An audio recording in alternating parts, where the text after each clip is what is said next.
참 반갑습니다. 안녕하셨어요. 참 오랜만에 수예배 강단에 서게 되는 것 같습니다. 이번에 수예배 이제 강단에 제가 되게 오랜만에 서서 이제 어떤 말씀을 좀 전할까 고민을 참 많이 하다가 기도하는 중에 하나님께서는 제가 이번 여름 사역을 좀 앞두고 있었던 그 삶과 또 여름 사역을 이렇게 진행하면서 받았던 은혜를 함께 나누면 좋겠다라는 그런 마음을 좀 주셔서 그러한 것 이 시간 나눴으면 좋겠습니다. 여름 사역을 시작하기 전에 저는 고민이 되게 많았습니다. 특별히 제 신앙에 대한 고민이 되게 많았는데요. 여름 사역을 앞두며 저의 개인적인 이렇게 신앙을 제가 점검해 볼 때 저는 좀 침체로 가고 있다는 것을 좀 많이 느끼게 되었습니다. 어느 순간부터 제 사역의 주인이 이렇게 제가 되어 있는 그런 모습들도 있었고, 또 하나님은 저의 일을 하기 위한 어떤 필요적인 조건으로 이렇게 물러나 계신 것이 좀 느껴졌습니다. 그리고 제일 큰 것은 사역의 자리에서의 저와 또 삶의 자리에서의 제 모습이 조금씩 이렇게 달라지면서 일치하지 않는 모습도 보여지고 있다는 것을 많이 느꼈습니다. 스스로 그런 저의 신앙이 너무나도 사실 부끄러웠습니다. 그리고 자책되어지고 하나님께도 이렇게 죄송한 마음이 들고, 또 무엇보다도 이렇게 동탄꿈의교회 모든 성도님들과 제가 맡고 있는 그 부서의 아이들에게 되게 죄송한 마음이 많더라고요. 그리고 그런 저의 모습이 이렇게 견딜 수 없어서 막 고통스러워할 때, 그때 제가 이제 예수동행 세미나라는 곳에 좀 개인적으로 다녀왔습니다. 그곳에서 제가 들었던 이야기와 또 그곳에서 들었던 설교와 오늘 본문은 특별히 예수님의 사람 이단원 내 안에 계신 예수 그리스도라는 그 본문을 좀 참고로 하였음을 먼저 말씀드리고 싶습니다. 그 세미나에서 제가 처음으로 질문했던, 그리고 처음으로 제 안에 마주했던 질문은 바로 이것이었습니다. 내 안에 예수님이 계신가? 여러분 성도님들께 지금 잠시 한번 여쭤보고 싶습니다. 여러분 안에 예수님이 계신가요? 네, 정말 계십니까?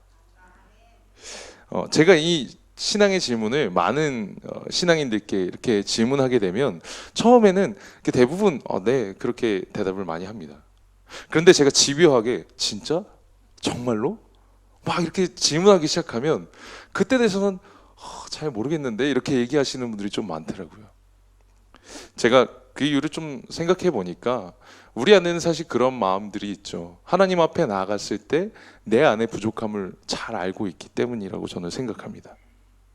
사실 아무리 자신 있는 신앙인도 하나님 앞에 선다라고 했을 때 당당할 수 있는 신앙인이 참 많이 없는 것 같습니다.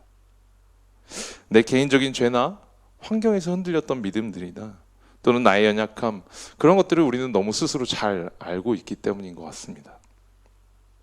그렇게 나도 사랑하지 못하는 연약함들을 우리는 알기 때문에 우리는 때때로 과연 내 이런 모습을 하나님이 사랑하실까? 또는 이런 내 마음 가운데 하나님 계실까? 이렇게 질문하게 되는 때가 있습니다. 저 또한 그런 고민 속에 있었고 예수동행 세미나에서 그것을 좀 개인적으로 점검하는 시간을 가졌습니다. 처음에는 그 점검이 좀 긴장이 되더라고요. 혹시 안 계시면 어떡하지? 그래도 목회자인데.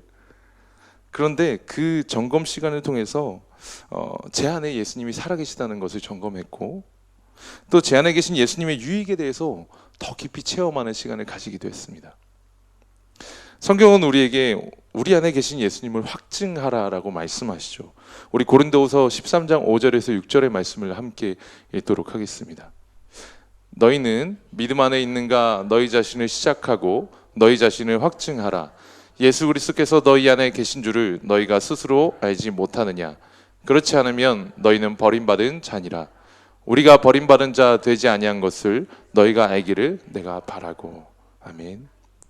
우리 안에 예수님이 계신가, 그것을 확증할 때 우리는 그리스도의 사랑을 더 충만하게 느낄 수 있죠. 그리고 어떠한 상황이든 우리를 버리지 않으시는 아바 아버지를 경험하게 됩니다. 그리고 그 사랑으로 말미암아 또 우리가 날마다 예수님과 동행하게 하는 그 힘을 우리에게 주십니다. 오늘 이 자리에 계신 성도님들 안에 그 예수님을 확인하는 4가지 질문을 좀 개인적으로 하셨으면 좋겠습니다. 그래서 이 시간 종이가 좀 있으신 분들은 제가 질문을 드릴 때 이렇게 O표와 X표를 치면서 한번 점검해 보셨으면 좋겠어요. 그래서 여러분 스스로 한번 이 질문에 대해서 점검하면서 예수님은 여러분 안에 계신 것이 만약 확증되어진다면 그 유익과 기쁨을 다시 한번 느끼는 시간이 됐으면 좋겠고요.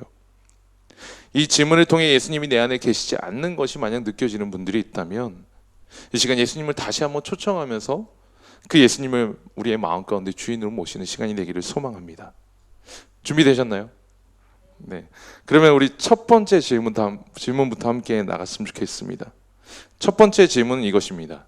성도님은 예수님을 주님으로 고백하십니까? 맞으면 O, 틀리면 X. 이 질문은 사실 교회에 오랫동안 출석하셨던 분이라면 너무 당연스럽게 여겨지는 그런 질문일 것 같아요. 그래서 우리가 금요 예배 때도 주여 삼창하시고 기도합시다 뭐 이런 이야기들을 워낙 많이 하고 또 교회에 올 때마다 하나님을 주님이라고 우리가 많이 고백하기 때문에 이것이 그렇게 어렵지 않게 느껴집니다. 그런데 사실 우리의 믿음의 선조들의 이 고백들을 생각해 볼 때 이 고백이 그렇게 쉽지 않은 고백이라는 것을 우리는 알 수 있습니다. 우리 믿음의 선조들이었던 초기 그리스도인들은 사실 예수님을 주님이라 고백하기 위해서 자기의 목숨을 내놓아야 했습니다. 당시의 왕을 따라야 할 것인가 아니면 예수님을 따라야 할 것인가 그것을 고민하면서 예수님을 왕이라고 고백하는 순간 당시의 통치자의 모든 삶의 방식을 내려놓아야 했습니다. 그리고 성경에서 이야기하는 하나님의 방식대로 살겠노라 결단하며 자기의 목숨까지 건 그러한 고백을 드렸던 것입니다. 그래서 사실 이 주님이라는 고백은 내 삶의 주인을 목숨을 드리기까지 하나님만 섬기겠노라 라는 고백이기도 합니다. 그런데 사실 당시 이 상황으로 우리가 갔을 때 과연 나는 이 고백을 드릴 수 있을까라는 그런 고민들이 우리 안에 있는데 그런 고민을 하는 우리에게 과연 이 주님이라는 고백이 전혀 소용이 없는 것일까요? 저는 그러한 고민 속에 있는 우리에게도 우리 안에 예수님이 계시지 않을까 생각합니다. 그 이유는 그 마음도 사실 하나님이 주신 마음이 아니면 품을 수 없기 때문입니다. 저는 개인적으로 불자 친구들이 많습니다. 불신자 친구들이죠. 근데 이 불자 친구들을 만나서 간혹 너 예수님이 누구인 것 같냐? 라고 물어보면 대부분의 친구들이 욕을 하더라고요. 그리고 제 친구 중에 정말 얼마 되지 않는 공부를 조금만 이제 학구파 친구들이 있는데 그 친구들한테 이렇게 예수님을 물어보면 뭐 4대 성인 중에 하나 또는 참 배울 만한 사람이었다라고 이렇게 얘기를 많이 합니다. 그런데 그 정도까지인 것이죠. 그들에게 예수님은 그저 열심히 살았다가 33살에 죽은 청년 정도입니다. 착하게 사는 인간 정도이지 그분을 나의 주인으로 삼는 것에 대해서는 고민하지 않습니다.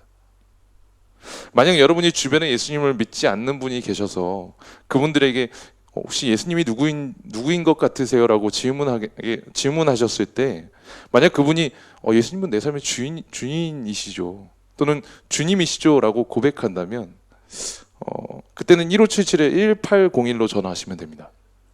한림대학교 정신의학과입니다. 자, 예수님을 믿지 않는 사람에게 예수님을 주님이라고 고백하는 것은 비정상적입니다. 왜냐하면 예수님을 주님이라 고백하게 하는 분은 사실 우리가 아니라 우리 안에 계신 예수님, 성령님이 우리에게 그 마음을 주시는 것이기 때문입니다. 우리 고린도전서 12장 3절을 함께 읽도록 하겠습니다. 그러므로 내가 너희에게 알리노니 하나님의 영으로 말하는 자는 누구든지 예수를 저주할 자라 하지 아니하고 또 성령으로 아니하고는 누구든지 예수를 주시라 할 수 없느니라. 아멘. 이 주님이라는 그 고백은 하나님이 아니면 절대 할 수 없는 고백이라는 것입니다. 우리 마음에 예수님을 주님으로 고백하고 싶은 그 마음조차도 하나님이 주시지 않으면 할 수 없는, 가질 수 없는 마음입니다. 죄인으로 태어난 사람은 누구나 자기의 인생의 주인이 되기를 원하고 그것을 너무나도 당연스럽게 여깁니다. 제 불자 친구들도 그래요. 그러니 죄인인 우리가 예수님을 내 인생의 주인으로 그렇게 삼기를 원한다는 것, 그리고 어떻게 보면 내 삶의 목숨까지도 내놓아야 할 것을 고민한다는 것 그 자체가 사실 우리 안에 계신 하나님이 아니시면 그런 마음조차도 가질 수가 없다는 것이죠. 그러니 여러분 중에 이러한 고백을 드릴 수 있는 분이 계시다면 또는 그 안에 예수님이 계시다라는 것을 또 고민하면서 그 주님을 고백하고 싶으신 분이 있다면 그 안에 예수님이 계신 증거가 될 수 있다고 저는 생각합니다. 자, 그럼 한 번 더 표시했으면 좋겠습니다. 예수님을 주님이라 고백하는가? 맞으면 O. 또는 그렇게 되길 원하는가? 맞으면 O, 틀리면 X. 자, 두 번째 우리가 함께할 질문은 바로 이것입니다. 성도님은 하나님을 아버지라고 부르십니까? 로마서 8장 15절에서 16절 말씀을 우리 함께 읽도록 하겠습니다. 너희는 다시 무서워하는 종의 영을 받지 아니하고 양자의 영을 받았으므로 우리가 아빠 아버지라고 부르짖느니라. 성령이 친히 우리의 영과 더불어 우리가 하나님의 자녀인 것을 증언하시나니. 아멘. 하나님을 아버지라고 고백하는 게 사실 되게 큰 은혜입니다. 오랫동안 기독교 안에 있었던 분들은 사실 이걸 잘 체감하지 못하실 수도 있는데, 하나님을 아버지라고 고백하는 종교는 제가 유일하다고, 기독교가 유일하다고 알고 있습니다. 제가 아는 한에서요. 근데 이 고백은 참으로 귀하죠. 이 모든 땅과 하늘 그리고 산과 바다, 이 모든 것, 심지어 인간까지도 지으신 그 하나님이 우리의 아빠 된다는 게 사실 되게 놀라운 고백입니다. 그 아버지는 자식에게 또 좋은 것을 주시기 원하죠. 그리고 자식을 끔찍히 아껴서 자기의 하나밖에 없는 아들을 또한 내어주셨습니다. 그렇게 생각할 때 그 하나님 아버지라는 그 고백이 얼마나 귀한지 우리는 좀 알 수 있습니다. 또 하나님 아버지는 우리에게 완전한 아버지에 대한 표상을 갖게 하죠. 저는 사실 아버지에 대한 올바른 표상을 잘 배우지는 못했습니다. 그런데 그런 저에게 하나님 아버지라는 그 존재는 아버지가 어떤 분인지 참 많이 깨닫게 했던 것 같아요. 아버지가 어떤 존재인지, 어떻게 얼마나 한없이 우리를 기다려주시고 자기의 모든 것을 내어주시는 존재인지, 또 완전한 지지자와 응원자로 우리와 함께 하시는지, 든든한 내 편이라는 것인지, 그게 아버지라는 존재라는 것을 저는 하나님을 통해 참 많이 배웠던 것 같아요. 여러분, 하나님을 아버지라고 고백하는 것은 참으로 귀한 고백이 아닐 수 없습니다. 그리고 하나님이 아니시면 이런 고백도 우리가 할 수 없습니다.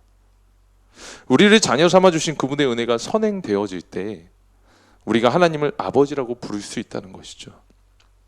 그러니 그분을 아버지라 부르고 그 아버지로부터 유익함을 받는 우리는 예수님이 계시다라는 것을 확증할 수 있습니다. 다시 한번 우리 체크했으면 좋겠습니다. 하나님을 아버지라 고백하는가? 맞으면 O, 틀리면 X입니다. 여기까지 이제 좀 쉬웠죠. 이제 세 번째 질문부터 조금 어려워집니다. 자, 세 번째 질문입니다. 성도님께서는 성령님의 음성이 들리시나요? 우리 안에 예수님이 들어오시면요, 그분은 우리에게 참 많은 말씀과 깨달음을 허락하시죠. 예배를 통해서 하나님의 기쁨을 막 주시고요, 또 우리 안에 이렇게 상처들을 막 치유하시기도 하고, 또 주님이 주시는 완전한 평안을 맛보게도 하십니다. 그래서 그 모든 것들을 우리는 은혜라는 표현으로 하죠. 그래서 이 은혜는 우리로 하여금 상황과 상관없이 감사할 수 있는 능력을 또한 주십니다. 감사의 제목을 기억하게 하시고요, 또 결국 하박국 말씀처럼 난 여호와로 말미암아 즐거워하리라는 그 고백이 우리의 고백이 되게 만듭니다.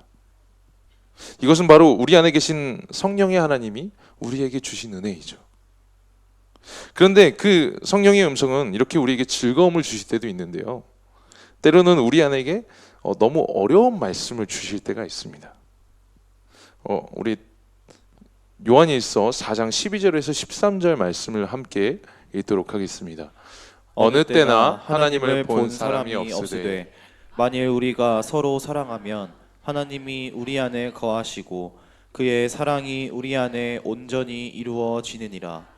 그의 성령을 우리에게 주심으로 우리가 그 안에 거하고 그가 우리 안에 거하시는 줄을 아느니라.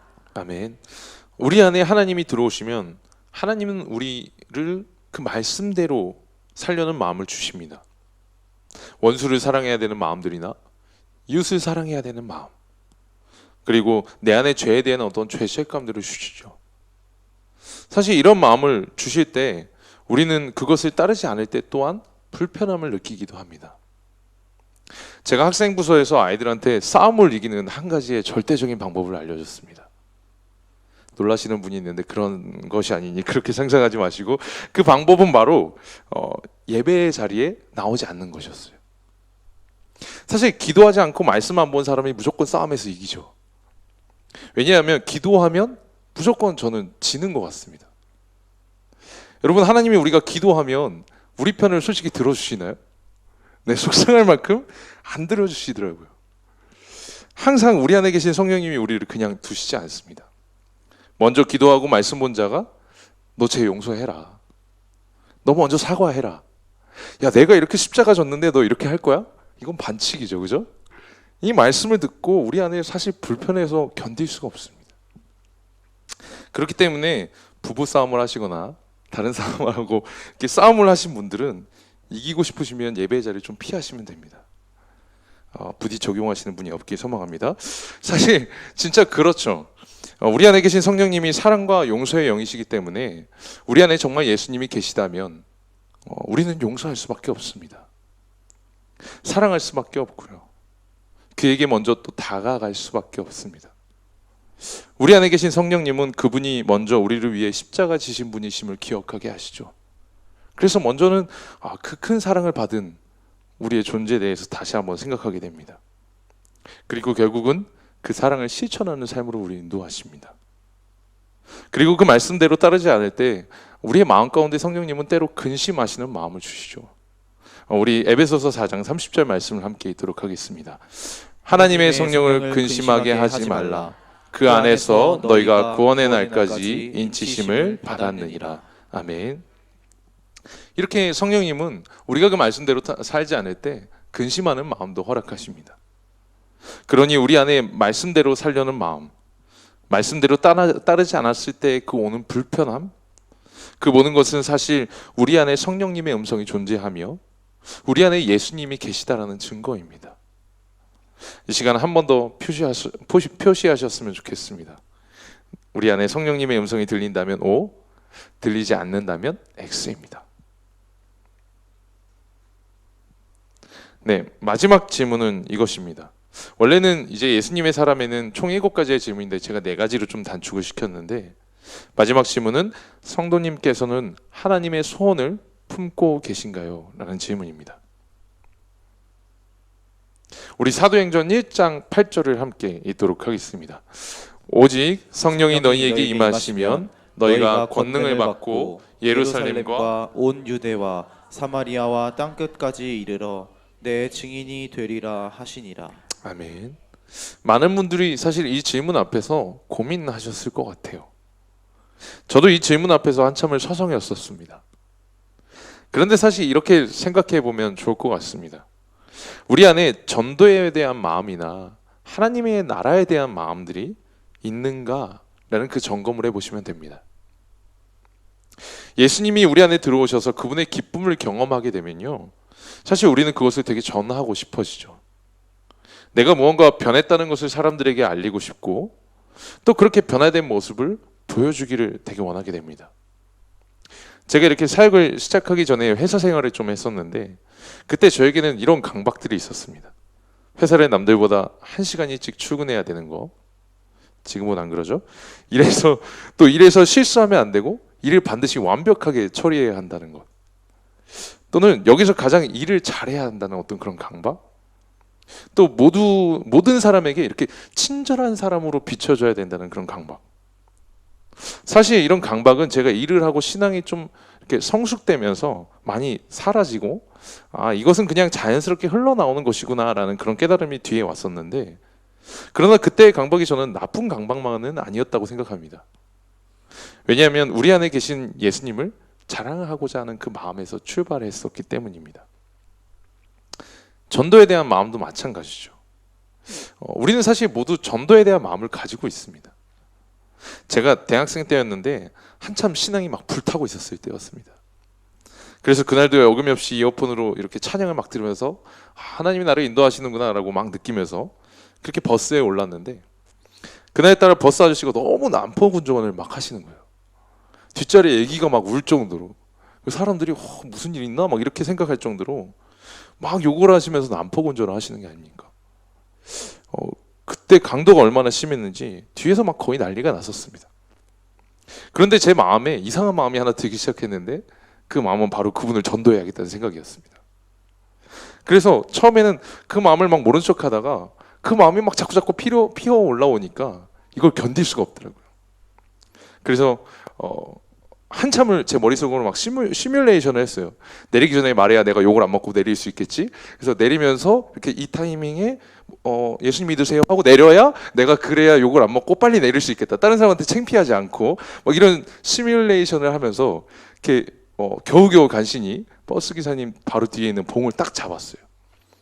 그리고 드디어 이제 내리는 정류장에 딱 왔죠. 그러고 나서 이제 얘기해야겠다. 그래서 몇 번을 이제 시뮬레이션 끝에 나온 그대로 딱 내리는 순간 버스 기사님 예수님 믿으세요 이러고 빨리 내리는데 그때 버스 기사님이 문을 쾅 닫더니 빨리 출발하는 거예요. 그러더니 그 다음 정류장에 저를 내려주면서 했던 말이 잘 다녀요. 와, 그때 얼마나 창피했는지. 사실 그때 제 전도 방법이 막 옳은 방법은 아니었던 것 같기도 한데요.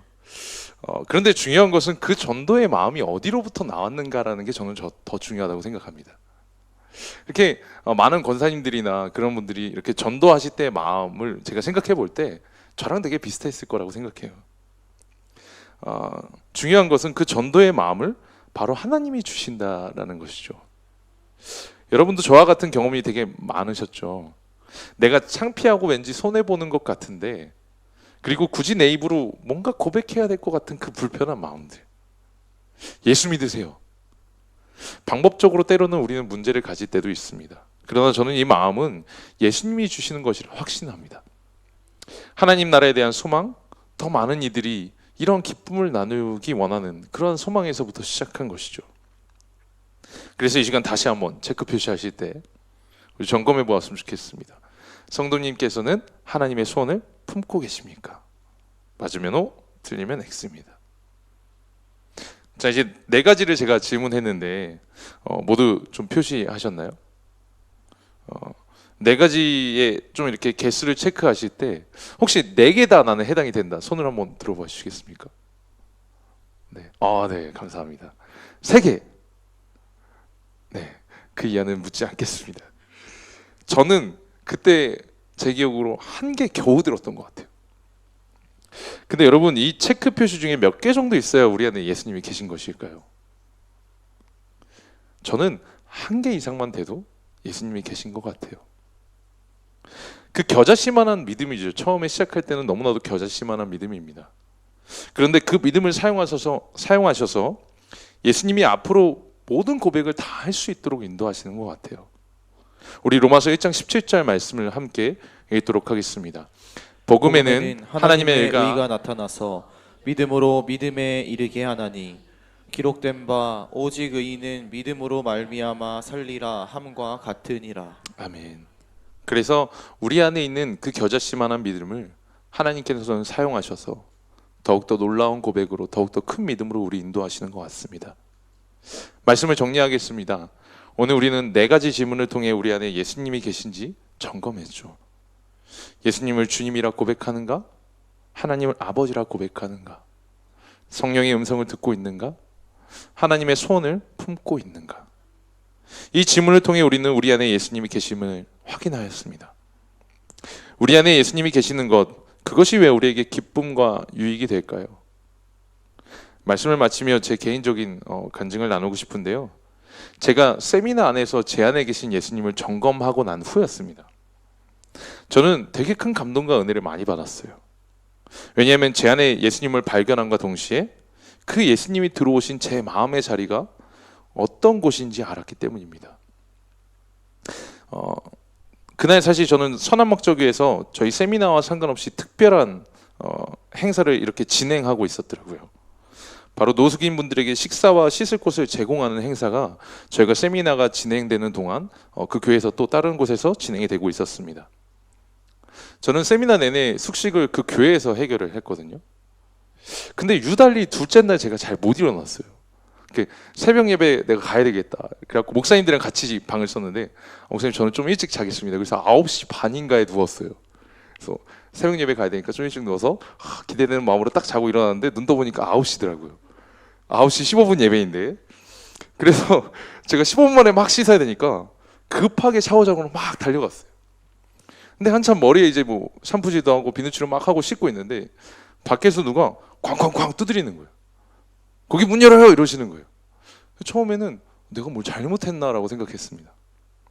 그런데 탁 문을 여니까 누구였냐면 그 노숙인 행사에 참여했던 노숙인 분들이 씻는 타이밍이 그때였더라고요.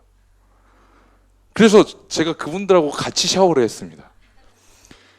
제가 이렇게 보여도 되게 깔끔을 떠는 성격입니다. 제 책상을 보면 그렇진 않은데요. 그런 제가 그분들과 씻는 것 자체가 사실은 되게 고역이었어요. 노숙인 분들의 그 특유의 냄새도 막 나고 또 제 비누와 제 샴푸를 막 돌려 쓰시더라고요. 이렇게 그러면서 저거 그냥 버려야겠다 이렇게 생각하고 있는데 그때 예수님이 제 마음 가운데 이상한 음성을 주시더라고요. 그 음성이 무엇이었냐면 너 이 사람들하고 같이 살라 그러면 살래라는 질문이었어요. 저는 그 질문에 언능 씹고 이렇게 이상한 음성이다. 이게 사단의 유혹인가? 막 생각하면서 얼른 예배당으로 막 뛰어갔어요. 그래서 빠른 속도로 샤워를 마치고 예배당으로 뛰어가서 막 찬양을 하고 있는데 제가 좀 이상한 것을 느꼈습니다. 이렇게 찬양하다 보니까 제가 아끼는 시계가 없는 거예요. 저는 건망증이 되게 심한데 그 시계를 바로 샤워하는 그 공간에 놔두고 온 게 이렇게 생각이 나더라고요. 제가 개인적으로 이게 좀 선물을 옛날에 받았던 고가의 시계였기 때문에 되게 아끼고 또 그분에게 제가 감사하는 마음을 품고 있었습니다. 그래서 오전 집회 내내 그 시계가 생각이 나는 거예요. 그 노숙인 분들이 가져가셨겠구나. 그렇게 생각하고 이렇게 오전 예배가 마쳐지자마자 쏜살 같이 이렇게 달려갔는데 샤워장 앞에 그 사진이 딱 붙어 있더라고요. 제 시계 사진하고 그 밑에 이런 문구가 있었습니다. 당직실에 맡겨두었으니 찾아가세요. 당직실에 가니까 노숙인 한 분이 제 시계를 맡겨놓고 갔다는 이야기를 들었습니다. 저는 그 자리에서 되게 펑펑 울고 싶었어요. 아까 주님이 저한테 여쭤보셨다고 했죠. 그 노숙인 분들하고 같이 살 수 있는지. 저는 그분들이 더러워서 함께 살 수 없다고 생각했거든요. 아무리 주님을 사랑해도 그건 못하겠다고 생각이 들었습니다. 그런데 주님은 제가 더럽다고 생각했던 그 노숙인보다 더 더럽고 추악한 제 마음 가운데 들어오셨다는 것이 묵상이 됐습니다. 그렇습니다. 사실 예수님이 우리 마음 가운데 들어오신다는 건요, 그런 은혜더라고요. 죄를 모르시는 그분이 나를 위하여 십자가 지심 뿐만 아니라 내 안에 죄로 가득하고 사실 나도 직면하고 싶지 않은 그 마음들, 나도 쳐다보기 싫은 연약함 투성이인 내 마음 가운데 예수님이 그냥 들어오셨다는 거죠. 그래서 그 모든 것을 품으시고 사랑하신다는 것, 그리고 그 안에 그런 내 안에 살아가신다는 것, 그것이 바로 우리 안에 예수님이 계시다라는 것의 은혜입니다. 우리 안에 예수님이 계시다는 것, 그것이 얼마나 놀라운 사랑인지 우리는 깨달을 때 우리는 그분의 내주하심, 우리 안에 계심을 소중히 여기게 되죠. 그리고 결코 잊지 않게 되고 그분의 그 감동을 잊지 않기 위해 날마다 동행하게 됩니다. 그리고 결국 그분이 우리 안에서 모든 것을 차지하시도록 내어드리는 고민을 시작합니다. 저는 오늘 이 시간이 그러한 시간이 되길 소망합니다. 먼저는 여러분 안에 그 예수님이 살아계심을 확증하고 또 그분으로 말미암아 다시 그분과 동행하기를 힘쓰는 여러분 한 분 한 분 되기를 소망합니다.